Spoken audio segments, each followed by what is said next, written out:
This is CBC Winnipeg News.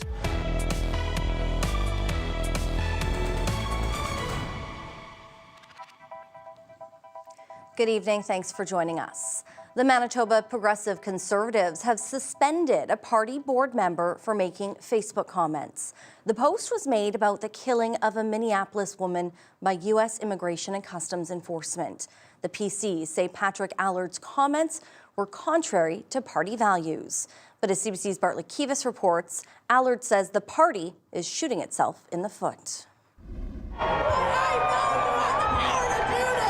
Protests in Minneapolis about the presence of U.S. Customs and Immigration Enforcement in the city after the fatal shooting of Rene Good by an ICE agent last week.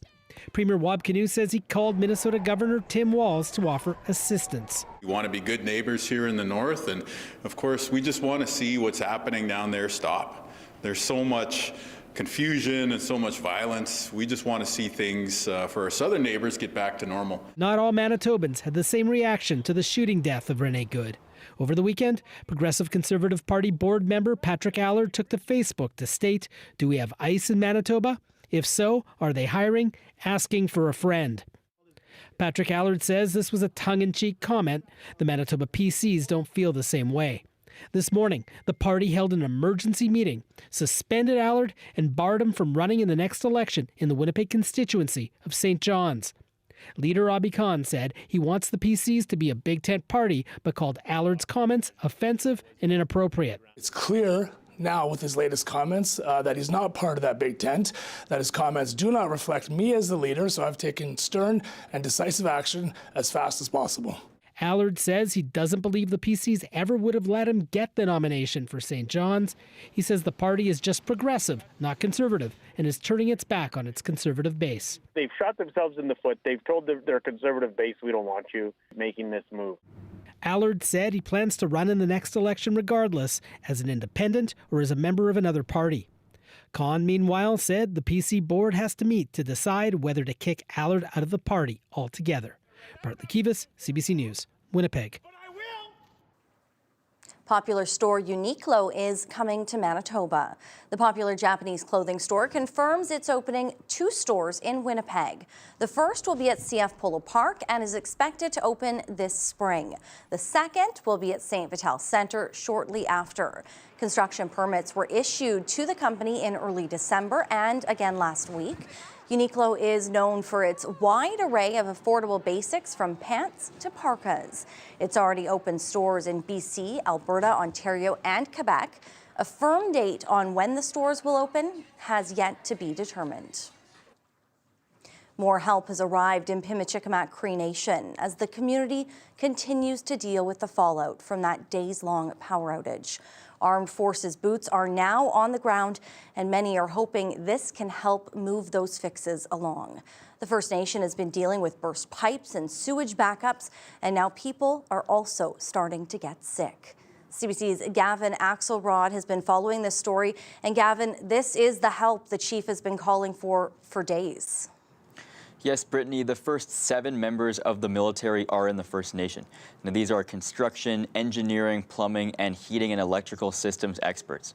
Chief David Monies says more military personnel are expected to get in the community in the coming days. The First Nation is also under a boil water advisory because that key water treatment and sewage plant are still not working. Chief Monies talked about just how bad things are earlier Monday afternoon. Just about every house will probably need a repair.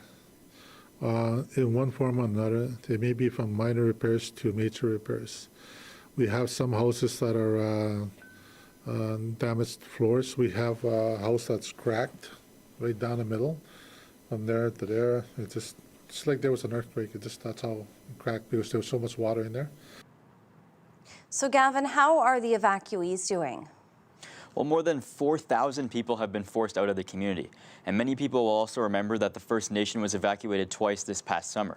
And we've heard from people since the current evacuation that leaving their homes has really taken a big toll, and there's been a lot of emotional stress and things like that. And there's also a lot of concern for elders who may not be used to life in the city and don't have access to traditional foods. They haven't really settled into our nation for the past 6 months now. Where we were all evacuated over and over again. And that loneliness is there we're experiencing now. They're experiencing emotional and mental distress. Now, both leaders say they know people are ready to go home, but the message this entire time has been that they want to make sure it's safe for them to do so. Brittany. Thank you. That's CBC's Gavin Axelrod. Well, another group of evacuees is also anxious to get home. They've been away from their family for months, stranded hundreds of kilometers away here in Winnipeg. 21 seniors have been waiting for their housing facility in northern Manitoba to be repaired. The personal care home was already in decay, but last year's wildfires worsened the damages. But as CBC's Santiago Arias Orozco reports, they are hopeful they may soon be going home. Most of Jimmy Spence's afternoon start here. It's become a daily routine for the wildfire evacuee from northern Manitoba. It'd be nice to get home. It's been going on 7 months that we've been away. And smoke started forcing residents of Nisitchewayasik Cree Nation out last July, starting with Spence and the 20 other seniors living in the community's personal care home. Planes flew them to Winnipeg. They hope it would last weeks, but the fires knocked out power, causing damage to their building. So this is our home away from home. Jessie Horjeki oversees Nisitchewayasik's personal care home. She and a team of workers have been taking care of the evacuees at the Winnipeg Deer Lodge Center, making sure the seniors feel at home while also filling their time with activities like bingo. The first couple weeks it was fun, it was interesting, but it's old now. We just need to go home. The personal care home in Nisitchewayasik Cree Nation was damaged by power outages during the wildfires. The First Nation says the facility was already in decay, but hydro went out, causing a walk-in cooler to thaw, flooding the facility. We really badly want our residents to come home, but with all of these different issues, we were not going to bring them home to a facility that is not safe and that would jeopardize their health and safety. The chief says it took a long time to get funding for the repairs, but she expects their last evacuees to return home in February. I just wait, be patient. When the time comes for us to go home, we'll go home, I guess. And just looking forward to that. While here in Winnipeg, Spence and others are getting caught up on routine health checks, like dentists and hearing appointments. But for some, it's also isolating. It's not like home. I like to go home for a while. When my daughter comes here. Plans are underway for the return home, with some set to take passenger planes and the most vulnerable on medevac flights. All residents are looking forward to that. Santiago Arias Orozco, CBC News, Winnipeg. A 15-year-old boy is facing several charges related to extortion and posting child sexual abuse imagery. Police say it's part of a sexploitation case involving a teenage girl in Belgium. According to officers, the boy demanded the girl send payment so he would stop uploading intimate images of her online. It came after he posted them on social media without her consent. Police say the 15-year-old harassed her and coerced her to send him images. She went to Belgian police, who helped get the pictures removed. Police here took him into custody, and he's facing numerous charges. Manitobans will now be able to keep their health card on their phones. Anyone already registered with the province's health system is now able to request a digital version of their Manitoba health card. The government says they will make accessing care more convenient by not needing to carry a physical card. Manitoba's health minister says it means parents will have easy access to their kids' cards at all times. You need a My Manitoba Health Card account and the MB Wallet app installed on your device to download it. The app will also allow people to schedule some clinic appointments through an online booking system.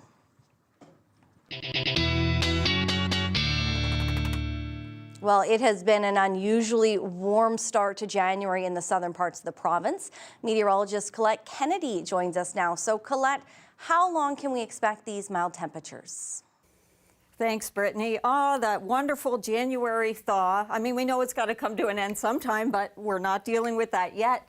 Checking out the morning temperatures from this morning, very mild. Dauphin at -1, Winkler -2. Even Winnipeg, not a bad start to the day, right? Certainly above seasonal for this time of year. And just having a look at what's coming our way, well, we do have a system that's approaching, but it's actually going to be pushing our temperatures up even further. So they'll be rising as we move through the overnight 2 degrees with a risk, yes, of a little bit of freezing drizzle, possibly freezing rain, but it's likely for the city to be quite light in nature. So we'll say some drizzle in there. 2 degrees we come up to, 0 tomorrow morning, still a risk with a bit of that moisture of it being slick in a couple of spots. Watch out for the winds too, because those will be changing direction and they'll be pushing our temperature down so that by the afternoon we have some flurries and -6. That temp keeps falling.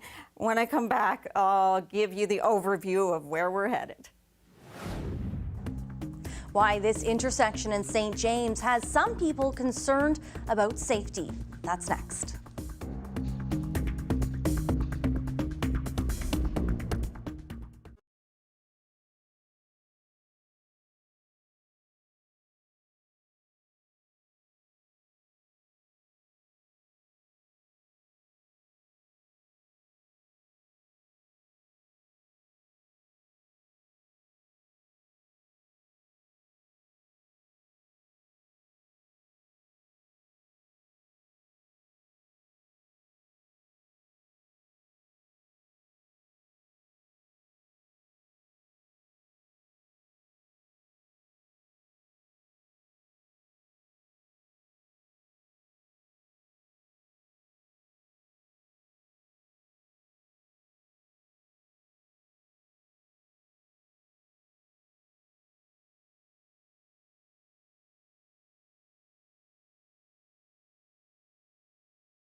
It's been the site of a series of recent crashes. Now, people who live and work near one St. James intersection say something needs to change. Some area residents say it's only a matter of time before one of these incidents costs someone their life. CBC's Gavin Axelrod has more. Crashes like these at Ness Avenue and Ferry Road have people in the area concerned. A vehicle traveling eastbound can be seen going through a yellow light and colliding with a car turning left, sending the left-turning vehicle spinning into a traffic light. This crash on December 23rd sent 2 people to hospital. Police say one was a youth. Restaurant owner Kevin Rambaran has been compiling security footage of crashes at this site ever since this one. It was one of the worst crashes I've ever seen. I was so shocked, and I was like, I hope everybody's okay. A similar crash happened at the intersection on January 6th. An eastbound vehicle on Ness appears to go through a yellow light as it turns red, colliding again with a left-turning vehicle. I mean, I know our roads are terrible and the iciness can be really rough on people, and especially if it's like the sanding trucks haven't gotten out there. So I was, trying to be understanding, but you really want people in the neighborhood to slow down and be more careful. There's a lot of families, there's a lot of houses around here. Rambaran got video of another incident that same week. Here, an eastbound vehicle on Ness can be seen driving up on the center median and knocking over a traffic signal. What went through my head after the third one was like, all right, something's got to change. He isn't alone. Katrina Robertson witnessed the December crash. The turn signals are not very good. They should maybe do turn signals going in all directions before it goes just straight to green. Area resident Jim Phillips also wants the city to do more. It's just going to be a matter of time before somebody gets killed here. But Robertson said drivers also have to be more careful, especially on the winter roads. Slow down, put on winter tires, and look out for yourself and look out for everyone else. The city says while it is aware of the collisions at the intersections, this spot isn't one of the highest rated for collisions in the city. And it's because of that reason they aren't studying a redesign of the intersection right now. Gavin Axelrod, CBC News, Winnipeg. More than 100 members of Winnipeg's Iranian community are showing their support as an uprising continues in Iran. On Sunday, people showed up to the Manitoba legislature, waving flags and chanting to express their anger with that country's government. Many have been unable to make contact with their family and friends back in Iran. Internet and phone lines in Iran have been cut off, a communications blackout that came in the midst of massive demonstrations, rattling the foundations of the Islamic State. People here say Iran needs help from other countries. If you look at Ukraine war, they are in a war against another country. Like what's happening in Gaza, it's against another country. Iranian people, their regime, their government is against them. They have all the weapons, all the powers. So far, at least 530 people have died amid the crackdown on demonstrations, and many more have been injured. Foreign ministers of Australia, Canada, and the European Union have all condemned the violence against the Iranian people. Steinbach's first sit-down Filipino restaurant is serving up traditional meals with pride. The restaurant's owner says it's been well received in its first days of operation. And as CBC's Jura McElwraith reports, it's about more than just food. John Medina already grills up Filipino meals at one of his 3 restaurants in Winnipeg. On a family outing to Steinbach, he was shocked he'd have to return to Winnipeg for a taste of Filipino food. Now, Island Pacific Kitchen is bringing a taste of the Philippines to southeast Manitoba. We're just trying to bring them closer to home by preparing home-cooked meals, a taste of what they're used to. They don't have to travel an hour away just to get a taste of that. Now we're here and we're only a few minutes away. Steinbach has a large Filipino population, more than 1,400 strong. Medina grew up in the Philippines. He moved to Canada when he was 5 years old. His traditional and fusion recipes include pancit, liempo, spring rolls, and seafood boils. I feel proud, you know. I enjoy cooking. I enjoy making people happy with the food that I prepare. So being the first Filipino restaurant in Steinbach, yeah, I mean, that does it for me. Spring rolls. Christine Bristol says seeing a Filipino restaurant opening in Steinbach is a sign the community is growing. She says food is integral to the community. I have a big group of family that we love to eat. Every time we gather, we bring potluck together, and then we share food, and that's like the part of our culture. Island Pacific Kitchen officially opened at the beginning of January. John Medina is excited to share his cooking and culture with other Filipinos in the city and hopes others come to try their first flavors of the Philippines. Jura McElwraith, CBC News, Steinbach.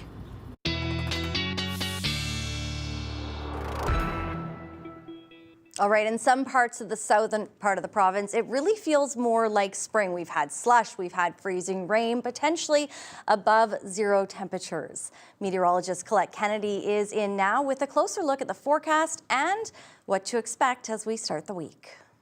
Thanks, Brittany. Yeah, let's just kind of deal with the short-term weather situation first of all, and then we'll get to the 5-day forecast because we do have the milder air. Often we look at those afternoon temperatures, and at this time of year, maybe early afternoon, but those would be our daytime highs. But we're actually going to keep having those temperatures rising as we're pressing towards midnight, already above freezing, of course, though. Dauphin, 3 degrees this afternoon, Winkler at 2, and at that point approaching the freezing mark for Winnipeg before we get up there. The upper level winds, the jet stream dividing that colder air to the north and the milder air to the south, but also be that storm track, right? So we do have the atmospheric river pulling that Pacific moisture into BC, but it's also some milder air making its way across the mountains and through our region. Now that's going to be changing with this next system that comes through. The cold front is going to allow some Arctic air to come in, then we'll come up again, and then we'll go down again. Don't worry, it will all make sense when we get to that 5-day. Let's break it down, though, what's happening here as we move through the evening and overnight hours along that trough line. Could get a little bit of light mixing, like freezing drizzle, maybe freezing rain, but I would expect for the Red River Valley that's unlikely. There's not a lot of moisture there. It kind of picks up more as it continues to track eastward. Ahead of the cold front, mild conditions, that breeze out of the southwest, but once the cold front goes through, the temperatures will be falling through the day tomorrow. So that's why it's mild tonight and early tomorrow, and then things change over. A few flurries possible. Otherwise, we've got a ridge of high pressure that will build in here. So Tuesday night into Wednesday may be chilly, but at least at that point we'll have the sunshine to go along with it. Now, in terms of those winds, yes, will they be gusting over 50, perhaps 55, 60 kilometers an hour? Generally, it's in that 30 to 50 range. Once they turn to the northwest, that breeze is going to be a chilly one, so watch out for that. Maybe a bit of freezing drizzle in here from time to time, so could have some slick spots, some slower areas with traffic in the morning. Then by noon, -2, and by afternoon, we're down -6, maybe even potentially -7 as that temperature falls. Now it's going to keep going down, so we're down to -22 overnight Tuesday, Wednesday with that lovely sunshine. Yeah, chilly. The next system comes in, gives a little bit of snowfall and brings the temperature up, and then it slides right back down on us. And it's staying there towards the weekend. We will look at the 7-day forecast a little later in the show. All right, thanks, Colette. There you have it. We are back on that weather roller coaster. We have much more ahead right after this. Stay with us.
U.S. President Donald Trump says Iran has proposed to negotiate after he threatened military action over Tehran's crackdown on nationwide protests. Iran's leadership says they're open to talks, but also prepared for war. The CBC's Margaret Evans reports. These are the images the Iranian regime wants the world to see. Not a leadership cornered and despised by its own people, but one still able to get its base out on the streets. The country's woes and those demonstrating against the regime blamed on outside enemies. Agitators shooting people in a bid to draw U.S. President Donald Trump into the fray, according to Iranian Foreign Minister Abbas Araghchi. At present, our security forces have full control in all the cities across the countries, he says. There is also complete intelligence dominance.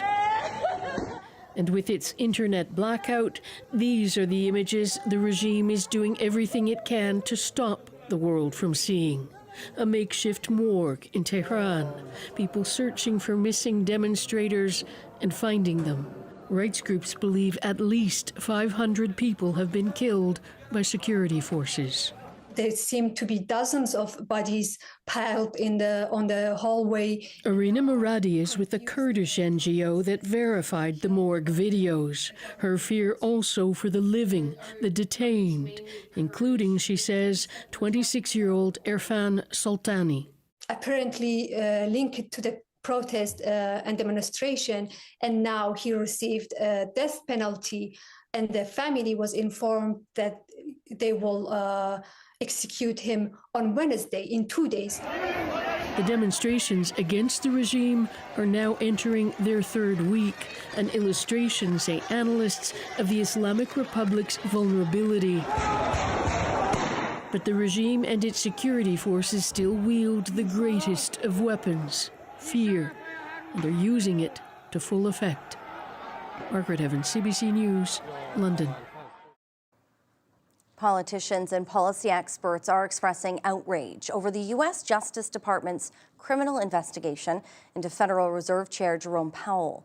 For months, Powell has been deflecting Donald Trump's push to have him lower interest rates. And now Powell himself is pushing back. Tony Waterman has more. The Justice Department is investigating whether Powell lied to Congress about the scope and cost of renovations at the central bank's headquarters here in D.C., which have now ballooned to $2.5 billion. Powell has maintained that this is due to the age of the building, with all of the wiring and piping needing to be replaced. But President Trump has accused him of gross incompetence. And really, Trump's dislike of Powell is no big secret. The president has repeatedly disparaged him, calling him too late Powell for not lowering interest rates fast enough. And Trump has, in a complete break from norms, threatened to fire the Fed chair on multiple occasions. In a rare video address, Powell called the criminal investigation a threat and a consequence of not kowtowing to President Trump's demands. The threat of criminal charges is a consequence of the Federal Reserve setting interest rates based on our best assessment of what will serve the public, rather than following the preferences of the president. This is about whether the Fed will be able to continue to set interest rates based on evidence and economic conditions, or whether instead monetary policy will be directed by political pressure or intimidation. There's been a lot of outrage on both sides of the aisle over this investigation. Even one of Powell's biggest critics, North Dakota Republican Senator Kevin Cramer, has said he doesn't believe the Fed chair is a criminal. The major concern here is not just that the DOJ is being weaponized to go after one of Trump's perceived enemies, but that there could be serious damage done to the Fed's independence, and that would impact the broader economy. Republican Senators Lisa Murkowski and Tom Tillis say that they will now block President Trump's Fed nominees, including Powell's replacement, until this issue is fully resolved. Democrat Senator Elizabeth Warren has accused Trump of abusing the authority of the DOJ to serve the interests of billionaires, and top economic officials, including the three most recent heads of the central bank, have condemned the investigation, calling it an unprecedented attempt to use prosecutorial attacks to undermine the Fed's independence, saying this is how monetary policy is set in emerging markets with weak institutions, adding that it has no place in the United States. Tony Waterman for CBC News, Washington. There's growing concern about Elon Musk's AI chatbot because it can produce sexually explicit deepfakes. Malaysia and Indonesia have just become the first countries in the world to ban the chatbot Grok. Nisha Patel reports. Grok is an artificial intelligence chatbot. It's accessed through the social media platform X that's owned by Elon Musk. Some users have been prompting Grok to edit photos of people, removing their clothing and putting them in explicit poses. It's happening to average people, and not just women. It's also happening to children. There's all sorts of things happening on there. It's been monitored. There's over 200,000 images that have been created using this, and that's a big problem. To stop the flood of sexualized content, Malaysia and Indonesia have banned Grok entirely. Lives can and have been devastated by this content, which is designed to harass, torment, and violate people's dignity. They are not harmless images. They're weapons of abuse. Britain is also cracking down with a new law that makes it illegal to create non-consensual intimate images. But the responsibilities do not just lie with individuals for their own behaviour. The platforms that host such material must be held accountable, including X. Elon Musk wrote on X that the British government was looking for any excuse for censorship. So every company has its own approach to how they're going to try and constrain what you can do with the model. And Grok is one that's tried to have a free speech absolutist point of view. X said it would take action against illegal content by removing it, permanently suspending accounts, and working with local governments and law enforcement as necessary. The platform turned off its image generator for many users, but paying subscribers still have access to the function. They probably should go much further in terms of, controlling and putting guardrails on their content generation. Ottawa says it's not considering a ban of X, and in a statement says the federal government is using existing enforcement tools to press platforms to remove illegal content quickly. Nisha Patel, CBC News, Toronto. Air Canada has launched an investigation after a ground crew worker got trapped in the cargo hold of a passenger plane, which almost took off with that person still inside. Ian Curran has more. Air Canada Rouge Flight 1502 was taxiing down the runway at Pearson International Airport, about to take off from Moncton, when some passengers heard frantic banging and yelling from the floor beneath them. And some of the people that were sitting towards the back of the plane heard the person screaming and banging, trying to get their attention. One of the person even said that they called 911. Gabrielle Caron says the pilot soon announced takeoff was delayed because a ground crew member was trapped in the baggage hold. We're noticing the flight attendants are kind of running back and forth in the airplane, and on the ground we can see the crew gathering around the plane, so we know something's happening. The person is perfectly fine and safe. The plane taxied back to the terminal and the crew member was rescued. Air Canada declined to answer questions from CBC News, but it did confirm that the aircraft cargo doors were inadvertently closed while a member of the ground crew was inside, adding that there were no injuries and the incident is under investigation. While the crew member's experience would have been terrifying, making that flight would not have caused serious harm, says this aviation expert. So there was no danger of hypothermia or any other asphyxiation. You're not supposed to be in there. We're not supposed to be carrying, individuals, human beings in that cabin, in that hole. He suspects normal procedures were not followed, and investigators will want to know why. What was his state of mind? What was his work content? Was he fully alert throughout the process? I'm just very grateful that, we have a positive outcome. Everybody's safe and healthy. Nobody was injured. That's the most important part. But I'm sure it could have been much, much worse. Ian Curran, CBC News, Moncton. Well, some Canadians want to see oil shipped from BC's north coast. Others are dead set against it. Tonight on The National, Lindsay Duncombe takes a close look at the conflict.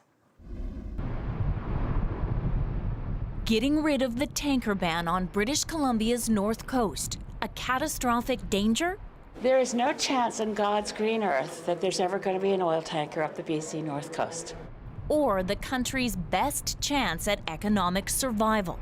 We need to override the discriminatory anti-Canada ban on shipping Canadian energy overseas. The reality is a lot more complicated than the sound bites, and some argue there's a middle ground, a way to control risk and make cash. This is not just a simple yes or no gate going down. It happens every day, sometimes twice. Massive oil tankers move Canadian crude from Burnaby, British Columbia to international markets. Traffic like this is not allowed here. BC's pristine northern coastline is protected by what's known as the tanker ban. The Prime Minister and Alberta's Premier signed a new agreement. Some worry that protection could go away now that Ottawa and Alberta have signed a deal that might mean a new oil pipeline to BC. You can watch the full story tonight on The National at 10 o'clock on CBC TV or stream on The National's YouTube channel. Well, bushfires are burning through Southeast Australia. One person so far has died and hundreds of homes have been destroyed. We'll have more on that straight ahead.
Bushfires are tearing through southeast Australia, leaving at least one person dead and hundreds of homes destroyed. Anand Ram has more. From above, bushfires cut a scar into southeastern Australia, and after days, they've burned an area almost the size of Prince Edward Island. It's terrible to see, and you just don't realise how bad it is until you're in the middle of it. The town of Harcourt was hit hard. Some homes and businesses reduced to ashes. Incredibly tough. Those people who've lost their homes, 47 in Harcourt alone. These are communities that are under real pressure. But what led to the worst season since the Black Summer bushfires of 2019 were days of exceptionally hot, dry temperatures. It will evaporate a lot of moisture over perhaps only a matter of weeks in what we call a flash drought. And if you dry out what is a heavy vegetation load, that's just literally fuel for the fire. And all over that heat, the fingerprints of a world made hotter by the burning of fossil fuels. When we looked at over this area, we were seeing temperatures that were 2 to 5 times more likely due to human-caused climate change. What we're seeing is, more fires more often, and it's making it a lot harder for the landscape and for communities to recover. And while parts of southern Australia burn, the northern part of the country is dealing with flooding following a tropical cyclone. Those communities can expect emergency resources to be strained right now, with months of wildfire season remaining. Anand Ram, CBC News, Toronto.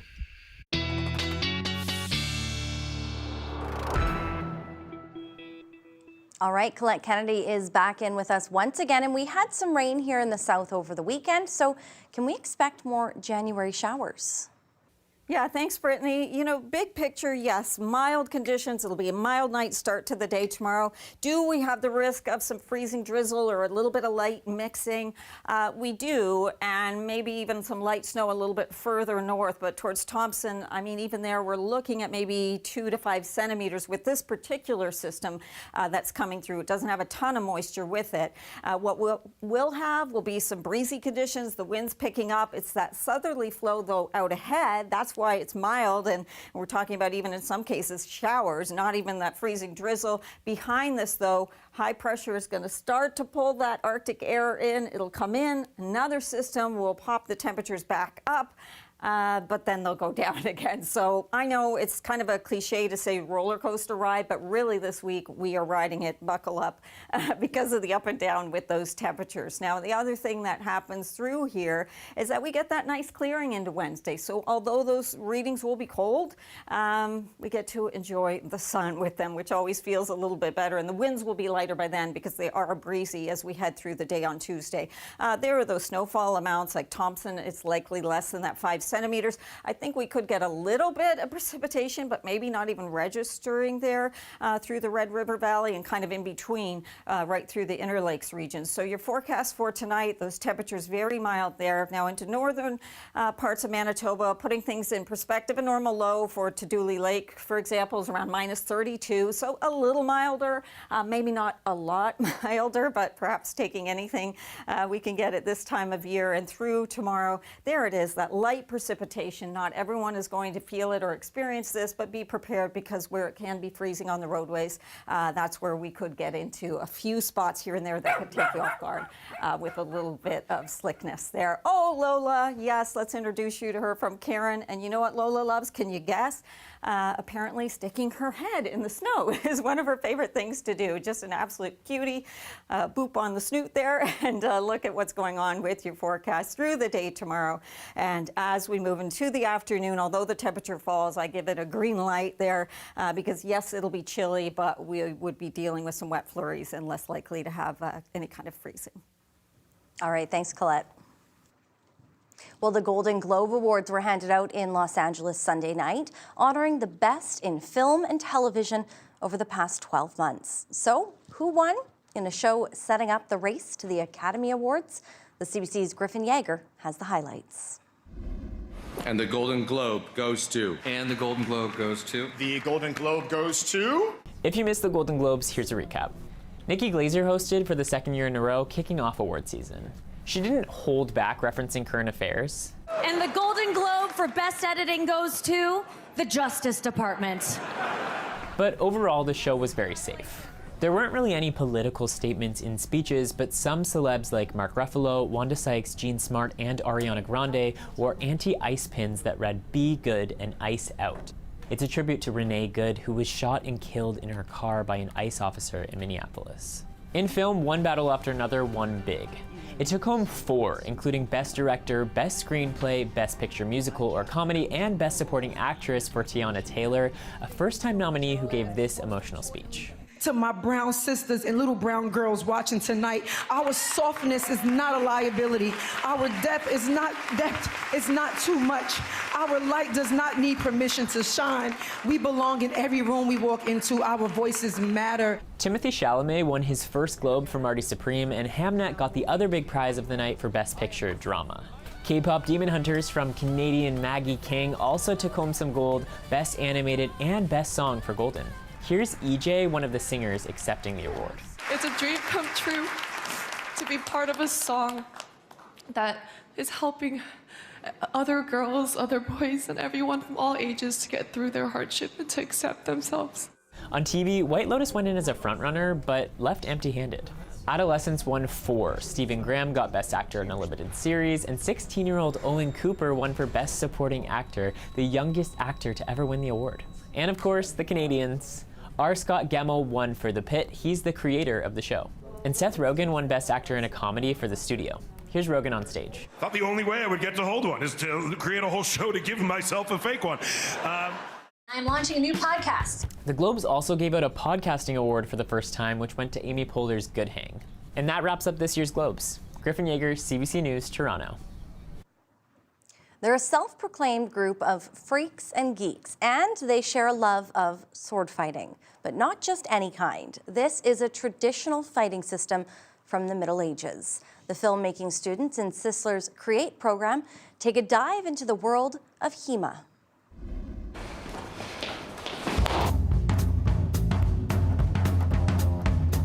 So my name is Wyatt Campbell and I do HEMA. Teamwork makes the dream work. Hey everybody, my name is Jay Mays. I'm a historical fencing master from Wolves Den Historical Fencing. So HEMA stands for Historical European Martial Arts. But what we focus on here at the club is the fencing aspect of it. So sometimes a more appropriate word would be historical fencing for what we do specifically. It's all under the umbrella of HEMA. On guard. What drew me into HEMA was, I think from the time I was a kid, movies. I grew up basically swinging sticks around, wanting to learn how to sword fight. I really love the elements of competition. I really love the element of historical research. That's really fun for me. So connecting to historical masters through reading their books, you get to know these people that died hundreds of years ago. And we know that we're, bringing back to life an ancient martial art that's hundreds of years old. When I'm fighting, what I really, really love about it is I feel really present in the moment.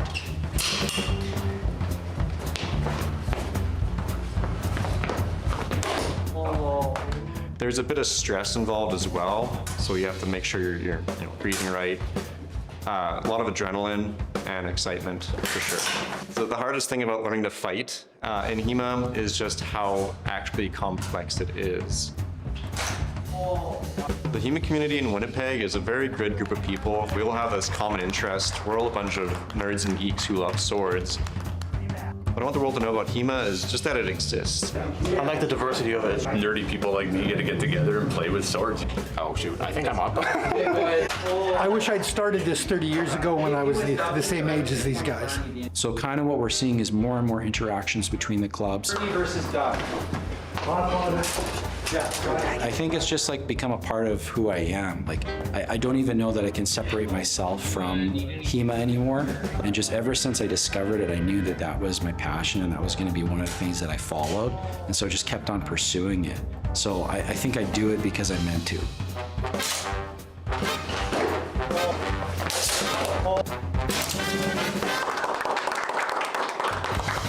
Well, thank you so much for this semester. We'll post on Facebook the next one. You guys did awesome. And again, thanks to the visitors who came out. Thanks to everybody. We're going to build a real strong human community here in Winnipeg. And I know we're going to take national next year, and we're going to do it. We're going to take over the world. So.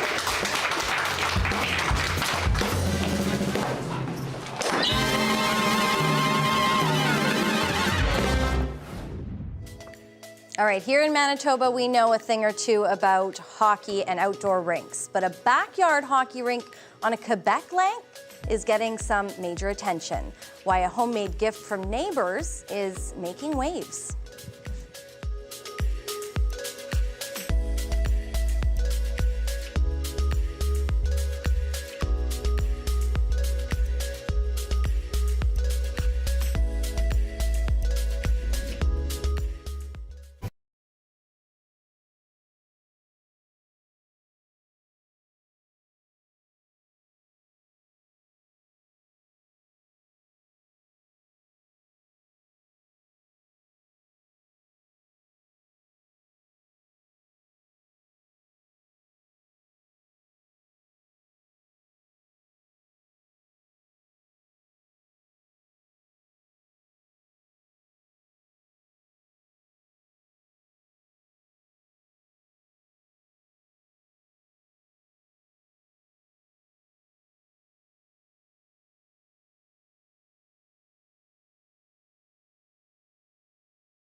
This is Manitoba. And this is Manitoba on your smart TV, because CBC News is now streaming local. Local news and weather on your connected TV or favorite device. CBC News Manitoba, streaming now.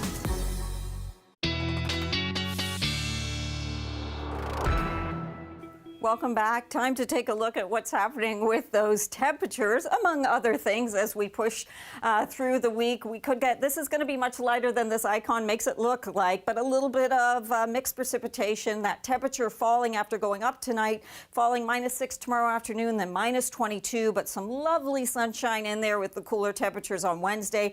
Then we get a bump up, a bit of snow, around 5 centimeters or so possible, and then that Arctic air, yeah, it'll be back. It wants to come in as we head into the weekend. And you know, those temperatures will be chilly through Saturday, kind of Friday night into Saturday, but Sunday they do moderate a little bit. And the other thing that'll be nice to have, obviously, would be that there'll be more sunshine coming our way.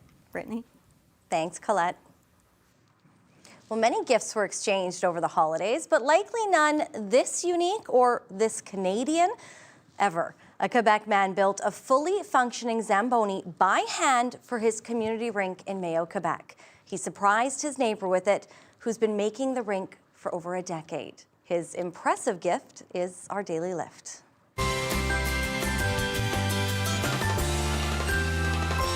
It's almost like a rink maker's dream to have a Zamboni. I never actually imagined that happening. I started the rink in 2010. A lot of the neighbors come and use it. I was giving a hand to Chris to maintain the rink. We were talking about the possibility to have a Zamboni. I knew in the back of my mind that maybe I can build one.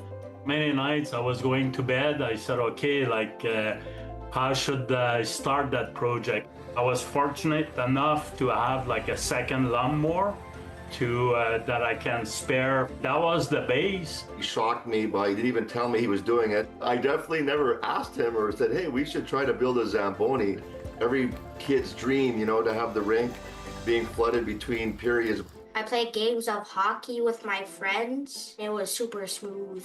It's not just something we do for us, like we do it for the community. It's pretty neat and it's fun to drive it. Hopefully we'll be able to use it for many years now. I love it, and it is so Canadian, not just the Zamboni, but the outdoor rink and helping your neighbor. Well, that's all for us here tonight. I'll see you back here tomorrow. Have a great night.